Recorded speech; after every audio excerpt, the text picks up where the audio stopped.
നമസ്കാരം. Raf talk ഫുട്ബോളിലേക്ക് ഏവർക്കും സ്വാഗതം. ഇംഗ്ലണ്ടിനെതിരെ ഇന്ന് ബ്രസീൽ കളിക്കാനിറങ്ങിയാണ്. വെംബ്ലിയിൽ രാത്രി ഇന്ത്യൻ സമയം 12:30 മത്സരം ആരംഭിക്കുക. ഈ മത്സരത്തിൽ ബ്രസീലിനെ നയിക്കുന്നത് ആരാണ്? ബ്രസീലിൻ്റെ ടീമിൽ പല പ്രമുഖ താരങ്ങളെയും ആദ്യം ഉൾപ്പെടുത്തിയിരുന്നെങ്കിലും പരിക്കേറ്റ് പുറത്തേക്ക് പോകേണ്ട അവസ്ഥയുണ്ടായി. അതായത് കാസമിറോ ഉണ്ടായിരുന്നു, ബാർക്കിന്യോസ് ഉണ്ടായിരുന്നു. ആദ്യം പ്രഖ്യാപിക്കുമ്പോൾ അവർക്കൊക്കെ പരിക്കേറ്റ് പുറത്തു പോകേണ്ടി വന്നു. അത് ഇന്നലെ പ്രീ മാച്ച് പ്രസ് കോൺഫറൻസിൽ ഡൊറിവാൾ ജൂനിയർ പറയുകയും ചെയ്തു.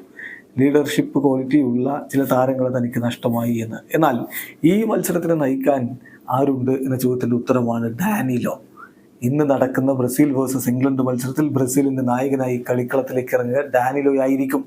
ഇന്നലെ പ്രീ മാച്ച് പ്രസ് കോൺഫറൻസിലും ഡാനിലോ പങ്കെടുത്തിട്ടുണ്ടായിരുന്നു. 54 മത്സരങ്ങളിൽ ബ്രസീലിനായി കളിച്ചിട്ടുള്ള ഡാനിലോയാണ് ഇപ്പോൾ ബ്രസീൽ ടീമിലെ ഏറ്റവും സീനിയർ ആയിട്ടുള്ള കളിക്കാരൻ എന്ന കാര്യം കൂടി ശ്രദ്ധിക്കുക. അവർക്ക് വേണ്ടി ഏറ്റവും അധികം മത്സരങ്ങൾ ഈ ഒരു ഫിഫ ഡേറ്റിന് ഡൊറിവാൾ ജൂനിയർ തെരഞ്ഞെടുത്ത സ്ക്വാഡിൽ ഏറ്റവും കൂടുതൽ മത്സരങ്ങൾ കളിച്ചിട്ടുള്ള താരം ഡാനിലോയാണ്.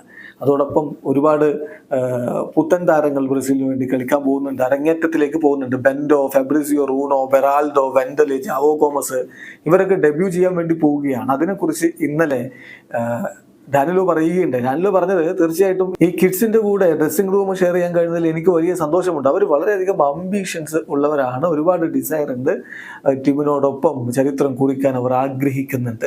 അവരോട് എൻ്റെ എക്സ്പീരിയൻസ് ഷെയർ ചെയ്യുക എന്നുള്ളതാണ് ഞാനിപ്പോൾ ഉറ്റുനോക്കുന്ന ഒരു കാര്യം.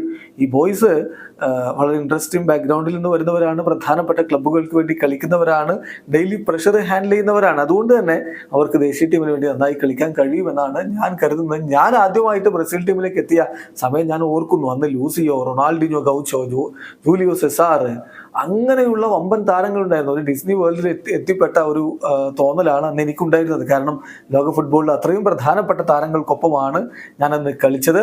ഞാൻ ആ സമയത്ത് അവരെ ഒബ്സർവ് ചെയ്യുക, അവരുടെ ജസ്റ്ററും അവരുടെ ഓരോ വാക്കുകളും മനസ്സിലാക്കുക, അങ്ങനെ പഠിക്കാനുള്ളൊരു അവസരമായിട്ടാണ് ഞാൻ അന്ന് അതിനെ എടുത്തിരുന്നത്. ആദ്യം നമ്മൾ പഠിക്കുക, എന്നിട്ട് അതെല്ലാം നമ്മുടെ മനസ്സിൽ വെക്കുകയും കളിക്കളത്തിൽ ഉപയോഗപ്പെടുത്തുകയും പുതുതായിട്ട് വരുന്ന താരങ്ങളിലേക്ക് പാസ് ചെയ്യുകയും ചെയ്യുക, അത് പ്രധാനപ്പെട്ട കാര്യമാണ് എന്നാണ് ഇപ്പോൾ ഡാനിലോ എന്ന പുതിയ നായകൻ പറയുന്നത്. വീഡിയോ അവസാനിക്കുന്ന ഫുട്ബോൾ ലോകത്തെ കൂടുതൽ വിശേഷങ്ങളുമായി റാഫ് ടോക്സ് എത്താം.